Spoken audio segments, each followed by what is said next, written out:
بسم اللہ الرحمن الرحیم۔ السلام علیکم پیارے بچوں، AZ پبلشر کی جانب سے خوش آمدید۔ چھٹیوں کا کام جماعت پنجم مضمون اردو، صفحہ نمبر 1 تا 6۔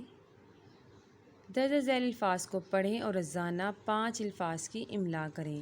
آپ نے کیا کرنا ہے کہ ابھی ہم ان الفاظ کو پڑھیں گے اور آپ نے روزانہ چھٹیوں میں ان 5 الفاظ کی املا کرنی ہے۔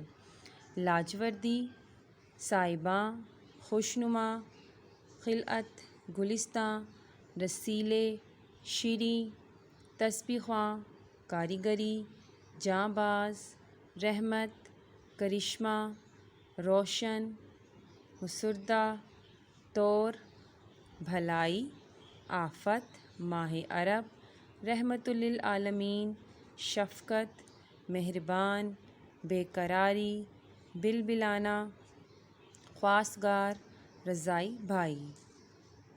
آگے بڑھتے ہیں۔ رعب، وصیت، شرط، ضمانت، بزرگ، گرد، ضامن، خوشی کی لہر، سیاحت، بلند و بالا، ہموار، حیرت، خانہ بدوش، شفاف، منظر، برف پوش، پرچم، چمن، سانجھی، گگن اور آن۔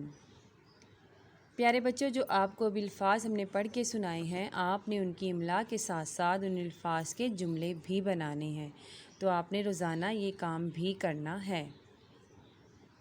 ذیل میں دی گئی نعت کو درست تلفظ اور لے اور آہنگ کے ساتھ پڑھیں اور اس کو اپنے الفاظ میں بیان کریں۔ ہم نے اس کو اپنے الفاظ میں بیان کرنا ہے، اس کی نشر یا تشریح کرنی ہے۔ اس کو پڑھتے ہیں۔ ہمارے نبی احمد مصطفیٰ ہیں، فدا ان پہ ہم وہ رسول خدا ہیں۔ اس شعر میں شاعر کہہ رہا ہے کہ ہمارے آخری نبی صرف اور صرف حضرت محمد صلی اللہ علیہ وآلہ وسلم ہیں اور ہماری جان و مال سب ان پر قربان ہیں، وہ اللہ کے رسول ہیں۔ حقیقت کی صورت دکھائی انہوں نے، خدا تک پہنچنے کا وہ راستہ ہے۔ آپ صلی اللہ علیہ وسلم نے ہمیں اللہ تعالیٰ کی بتائی ہوئی باتوں پر عمل کرنے کو کہا۔ آپ سے پہلے دنیا گمراہی میں مبتلا تھی، لوگ بت پرستی کرتے تھے۔ آپ آئے، آپ نے ہمیں حقیقت سے آگاہ کیا اور ہمیں اللہ تک پہنچنے کا راستہ بتایا۔ وہی بے کسوں بے نواؤں کے والی، غریبوں یتیموں کا وہ آسرا ہیں۔ ہمارے نبی صلی اللہ علیہ وآلہ وسلم غریبوں بے کسوں کا سہارا ہیں اور ان کو آسرا دینے والے ہیں اور ان کی دیکھ بھال کرنے والے ہیں۔ ہوئے ہیں جو ان کی محبت کے قیدی، یہ جان و جہاں کے دکھوں سے رہا ہے۔ آپ نے کیا بتانا ہے اس میں؟ اس کی تشریح ہم کر کے بتائیں گے کہ جب سے ہم حضور صلی اللہ علیہ وسلم کی محبت میں گرفتار ہوئے ہیں، ان سے محبت کرنے لگے ہیں، تو ہمیں کیا ہوا ہے؟ ہمیں اس دنیا اور آخرت کی مصیبتوں سے چھٹکارا مل گیا ہے۔ ہم ہر طرح کی مصیبت اور پریشانی سے آزاد ہو گئے ہیں۔ اپنی زندگی ان کے اصولوں کے مطابق گزار کر ہم سکون سے زندگی گزار سکتے ہیں۔ ہمیشہ رہے نام ان کا زباں پر، وہی آرزو ہیں، وہی مددعا ہیں۔